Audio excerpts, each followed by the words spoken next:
Doing a brownie, and usually in cakes or in anything you'll add a pinch of salt. Your pinch of salt's already on there, okay? So we've drained the liquid away, but there's a little bit still on the beans, so don't rinse it. Okay, we're going to puree those into a food processor, and I'll make a bit of noise. 200 grams of butter, 200 grams of dark cooking chocolate. Often in the microwave is the easiest. On a medium setting, don't go high. It doesn't want to be cooked at this stage, we're only melting it. So 2 minutes in the microwave on a medium setting and you'll have lovely smooth chocolate. To that we're just going to add some eggs, some sugar, some flour and cocoa. Always with eggs, crack them into a separate bowl first in case there's something in the egg, a little drop of blood, if it is an older egg, anything, and you haven't ruined your whole dish. But hopefully you already know that and doing it already. So 3 eggs, lightly mixed together. And there. The black beans, the newest one in our range. Awesome for doing, obviously Mexican. We do a lot of our recipes. Edgell +1 and Edgell. We've got recipes on both those websites, so you can always go on and have a look at a heap of them. They're coming up all the time. So we're just trying, we know people use black beans in Mexican already. Just melt that. When you're melting chocolate, always bring it out while there's still a couple of lumps left. You know you haven't overheated it. The warmth of the bowl, the warmth of anything else will continue melting it. If you keep going and go, oh no, it's not melted, I'll put it back in, that's when you're going to overheat it, all right? So whenever you're doing it on a stovetop, in a microwave, whenever you're working with chocolate, always underdo it first and let the heat of what's in there finish melting the chocolate. And then it's lovely and smooth. Cup of brown sugar. Could use raw sugar if you like. It's just adding that nice caramel note to it if you're doing a bit of sugar. And just mix those lumps in. And dissolve that sugar into there. And then we're going to add our 3 eggs and our wonderful black beans that are pureed up. You can have them like this where there's still just a little bit of texture because then it comes through looking a little bit like a nut if you want to. If you want to completely hide it, just puree it until it's so smooth. Now I can guarantee you won't know it's in there, but we've added a mighty lot of fibre to that dish. Very reasonably priced. They're available in Coles, Woolies and Independent, so it's now in all the stores. And they're around about $1.78, $1.80 per can. So very, very economical. A great source of protein and very high in fibre. So adding a lot to it. Okay, half a cup, I think I've got of flour. You've all got the recipes right in front of you, so if I'm wrong you can correct me and tell me if it's 2/3 of a cup of flour or half a cup of flour and 2 tablespoons of cocoa. In. I'm a shocker for not sifting. Don't always follow me. But you're mixing in something like this where it's not that important. If I was doing a sponge, yes, I would definitely sift it. Something like this, and especially the flours these days don't seem to lump like they used to. So it's fine just to mix it all in. Little bit of vanilla for flavour.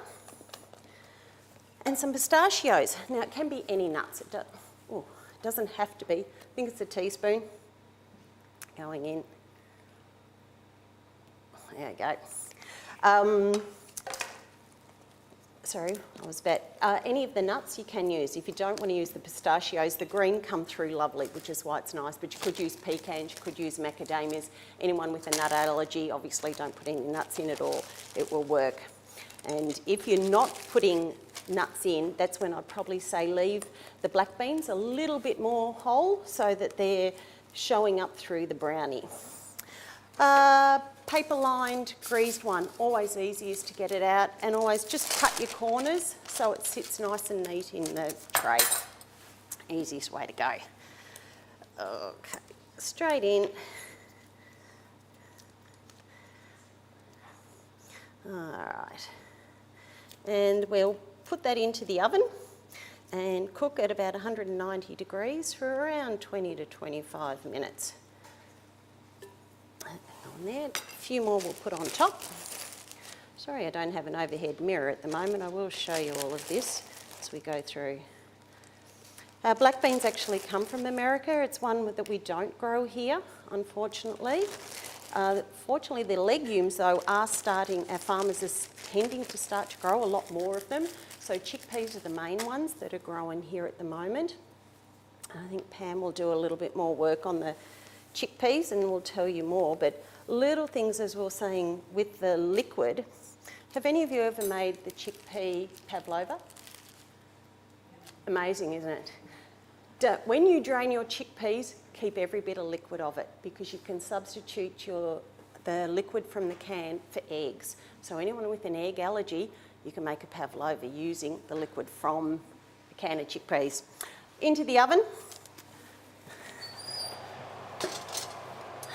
for about 20 minutes.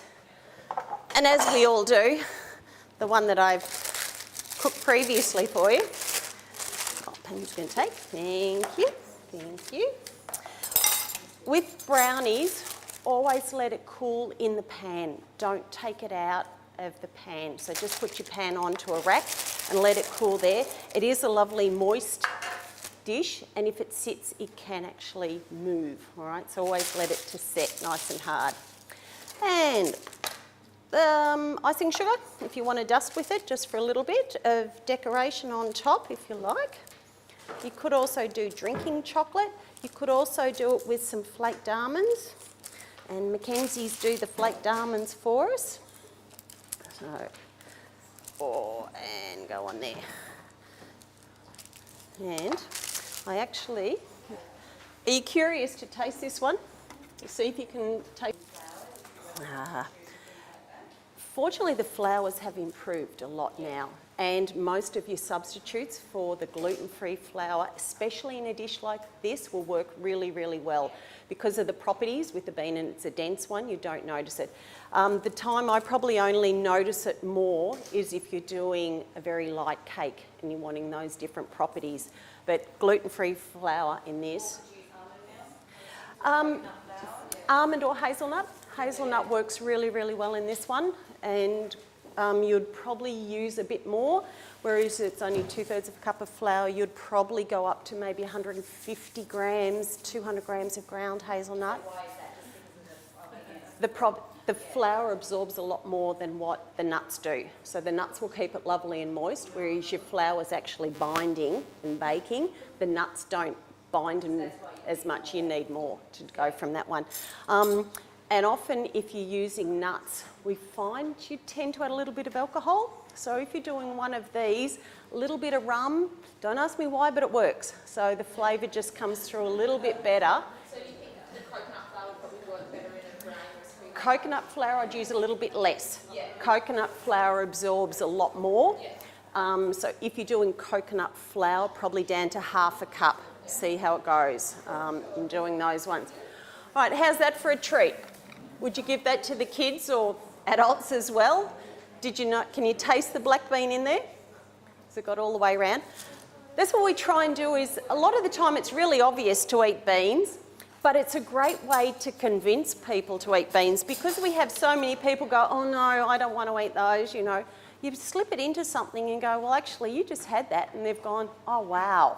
So it's a great way to sneak something in and get them to start eating a lot of the legumes and then move on.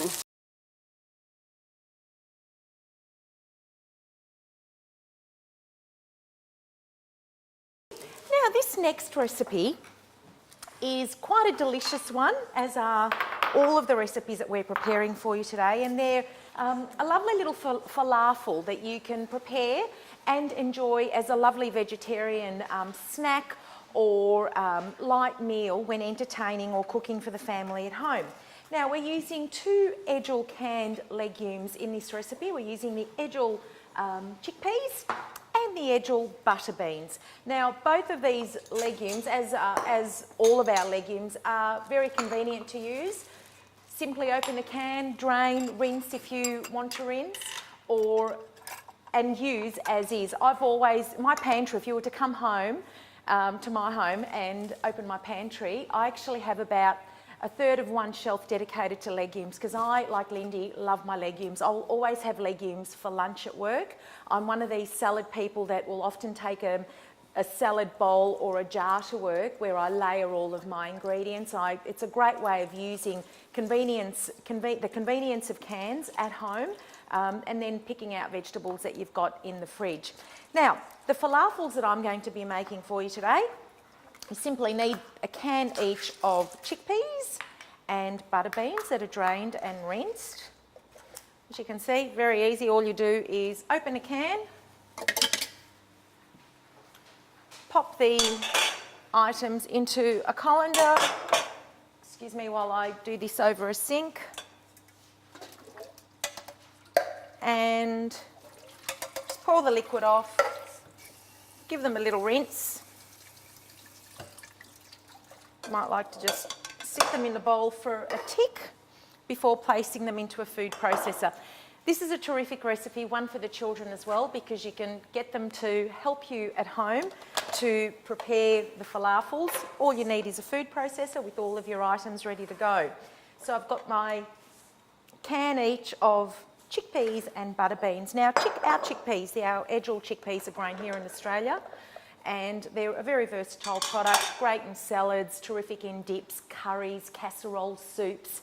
Simply open a can and pop them in for added flavour and obviously protein as well. So we also have the butter beans. Our butter beans add a really lovely creamy texture to many dishes, whether it's burgers, a great way of also incorporating in dips. They have a very creamy texture, very smooth, and a serve of butter beans will give you about 18% of your daily fibre content in your diet also. Again, great to have at home in the pantry. Now, we've got our can each of our legumes in the processor, into which goes some chopped parsley, coriander and mint. And the quantities are in your recipes in front of you.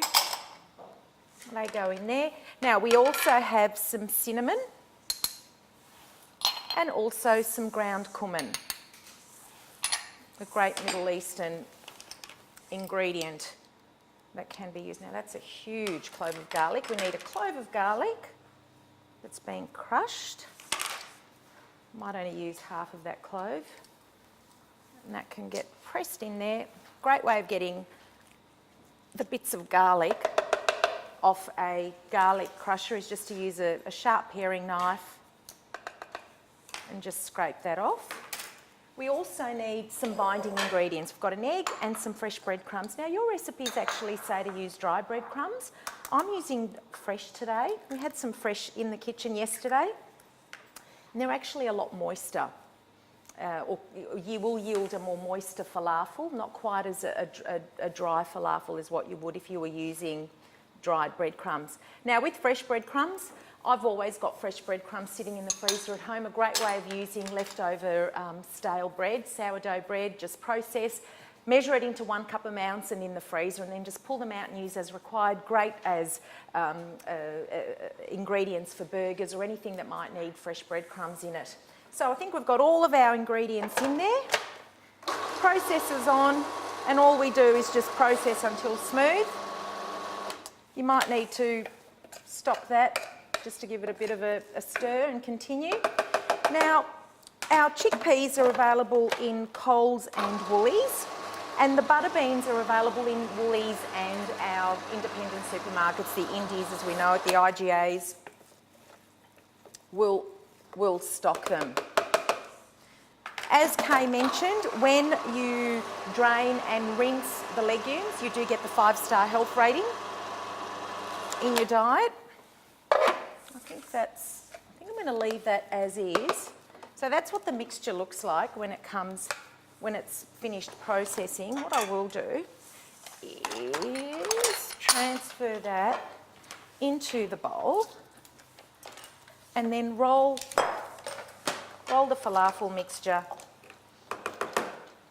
into little balls, about tablespoonful amounts, but I've got an ice cream scoop here today. We what you can do is make slightly larger falafel balls by using a mini ice cream scoop.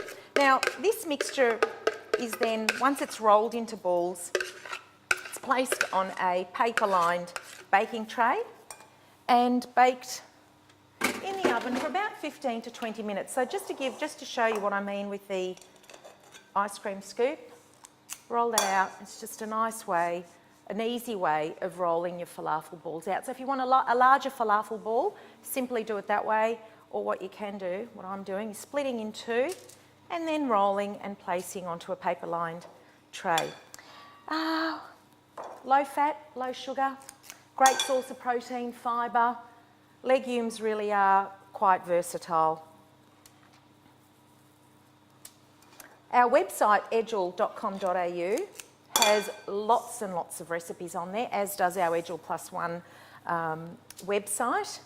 We've got some really ingenious recipes, especially with our sweet recipes. We've used chickpeas in biscuits, I believe, in one of our recipes. You couldn't tell you've got chickpeas in there.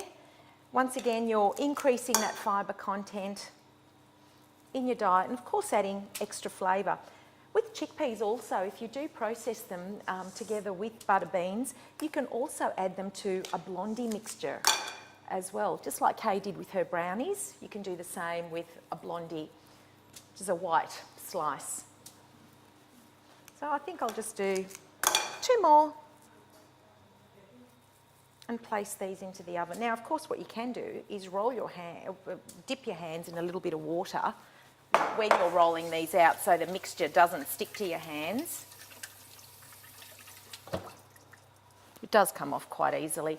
And before they go into the oven, spray with a little bit of oil. Just got an olive oil spray.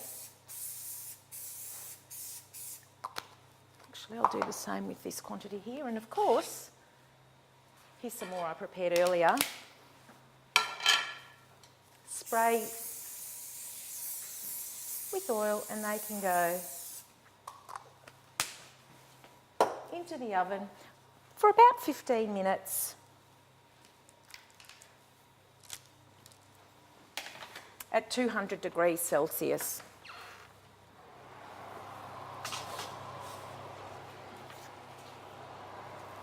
So what I will do, I'll leave these in the oven for about 15 minutes and then when Kay finishes her next recipe, I'll pull them out and I'll just garnish them. The falafels have just come out of the oven and I've just placed them in a serving dish and some tzatziki, I've got some veggies there, I've just got some herbs as well because this is sort of it's a Middle Eastern Mediterranean style recipe. We've picked some fresh bay leaves from the garden and some thyme, some roasted truss tomatoes, toasted up some pita breads and some veggies.